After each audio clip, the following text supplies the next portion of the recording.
Gen Z has stopped dating. Despite living in the best time in human history, defeating deadly diseases, holding all human knowledge in our pockets, and getting 2 a.m. burritos delivered to our door, we're lonelier than ever. We're safer, more comfortable. But the rituals that make us human, the hangouts, the meet-cutes, the dates, are quietly vanishing. For Gen Z, the chaotic social lives of the 90s and early 2000s, like in Friends or How I Met Your Mother, feel like ancient history. In their place, a controlled, curated existence where we trade the unpredictability of real life for the comfort of our bedrooms. But why? It is easy to blame the usual suspects. We say it's the smartphones. We say it's the economy. We say it's the toxic dating apps that gamify our hearts. And sure, those are all massive factors. But there is a biological smoking gun that we are ignoring. There is a chemical tool that humanity has used for over 10,000 years to hack our own brains, to bypass our insecurities, and to force us to bond with one another. We stop drinking. We are witnessing the great sobering. And while your liver is definitely grateful, your love life is paying a heavy price. To understand why dating feels so impossible right now, we have to look at the biology of awkwardness and why facing the harshness of reality is the hardest video game level humanity has ever played. To understand why we need alcohol to date, we first have to admit that the human brain is kind of a hater. Specifically, the front part of your brain.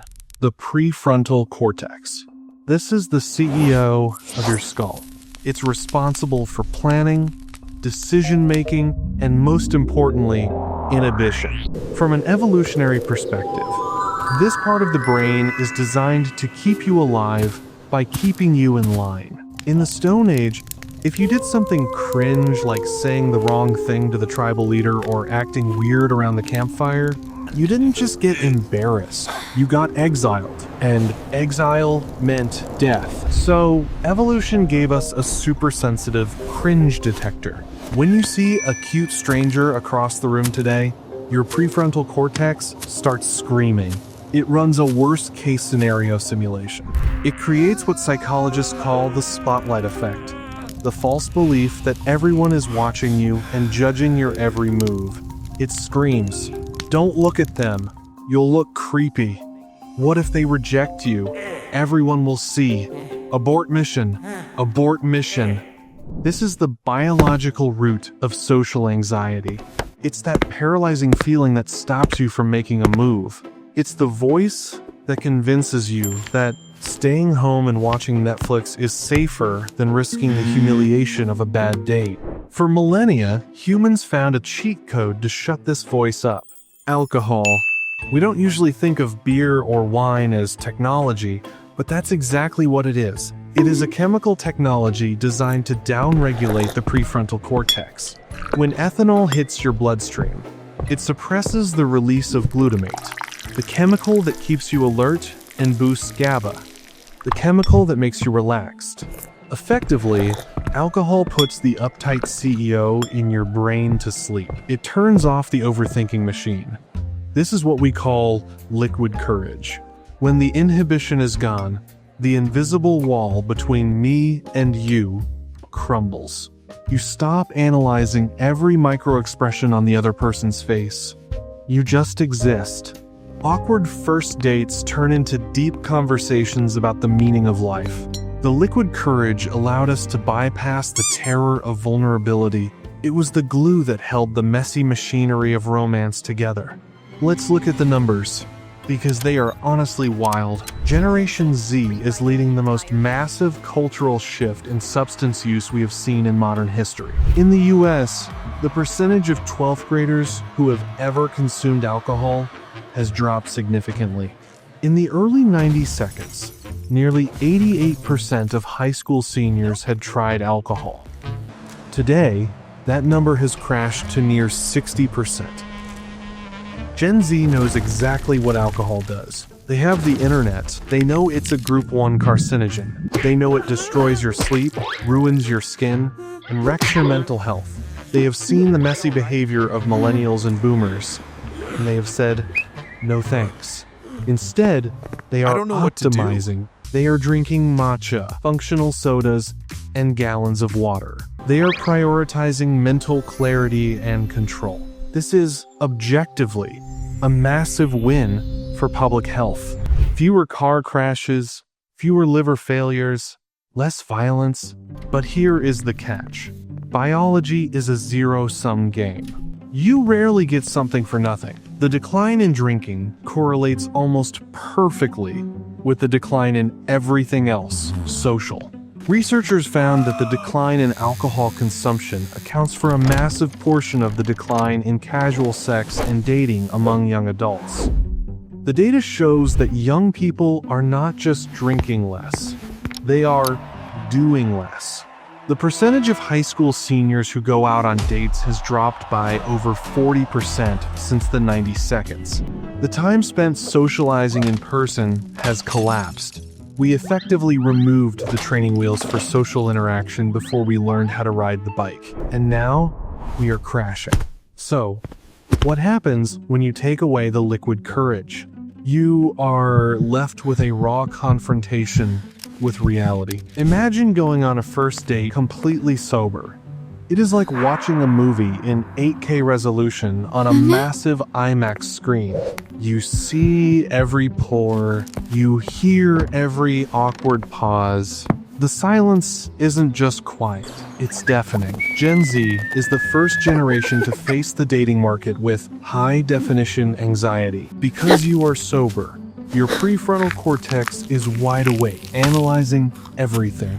You become hyper-aware of the ick. Oh, he chews too loud. She has a weird laugh. Why did he say that? Cringe. When you are sober, your tolerance for other people's imperfections drops to zero. It's easier to dismiss someone for a minor flaw than to push through the awkwardness and get to know them. This leads us to a concept that sociologists call safetyism. We have built a culture that prioritizes emotional safety above all else. We treat uncomfortable feelings like anxiety, awkwardness, or rejection as if they are actual physical threats.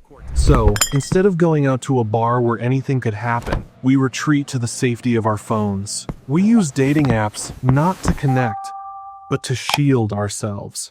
Think about it. You control the narrative. You can curate your photos. You can think about your reply for 20 minutes to make sure you have the perfect. You don't have to face the awkwardness of saying goodbye. You can just ghost them. It's efficient. It's safe. But here is the paradox of safety. You cannot fall in love while you are safe. Romance is, by definition, unsafe. It requires you to hand someone the power to hurt you and trust that they won't. When we hide behind our screens and our sobriety, trying to protect ourselves from cringe and rejection, we are inadvertently protecting ourselves from connection. We have created a generation that is technically connected 24/7. The result of this safety-first, sober living lifestyle is a crisis that the U.S. Surgeon General has officially labeled an epidemic of loneliness. The stats are heartbreaking. Nearly 60% of adults report feeling lonely on a regular basis, and the numbers are highest among Gen Z. Loneliness isn't just a feeling. It's a biological warning signal, like hunger or thirst. It's your body telling you that you are drifting away from the tribe, and the physical cost is terrifying. Chronic loneliness increases your risk of premature death by 26%, roughly the same impact as smoking 15 cigarettes a day. It is more dangerous than obesity. So, in a cruel twist of irony, by giving up alcohol to be healthier and by staying home to be safer, we have walked into a different kind of health trap. We saved our livers, but we broke our hearts. So, what do? The picture looks bleak. Do we all need to start binge drinking again? Do we need to return to the sloppy, dangerous habits of the past just to get a date? Absolutely not. That would be backwards. The decline of alcohol is actually a sign of civilization evolving. We are outgrowing a blunt, toxic tool. The solution isn't to find a new chemical. The solution is to upgrade our internal software. Liquid courage is borrowed. It's a loan from a bottle, and you have to pay it back with interest, a hangover, and anxiety the next day. Solid courage is earned. It is the ability to look at the awkwardness, the cringe, and the fear of rejection. So what? We need to reframe the cringe. Gen Z is terrified of being cringe, but if you think about it, cringe is just the feeling of being vulnerable. If you are never cringe, it means you are never taking a risk. Dating should be awkward. Silence should be okay. Stuttering is fine. These are features, not bugs. They are evidence that you are interacting with a real human being, not an AI chatbot or a curated profile. To build real confidence, we need to face social situations without alcohol. Just like exercising builds muscle, stepping into social moments sober builds true self-assurance. The first time you do it, it will be scary. But if you push through, your brain learns, I can handle this. That's real confidence, not the quick boost from a shot of tequila. Let's zoom out for a final perspective. We live on a tiny rock floating in a vast, indifferent universe. In the grand scheme of things, your awkward date, your stutter, or the fact that you got rejected by someone on Tinder or Hinge, none of it matters. The universe doesn't care if you are cringe. If nothing matters, then you are free. You are free to make mistakes.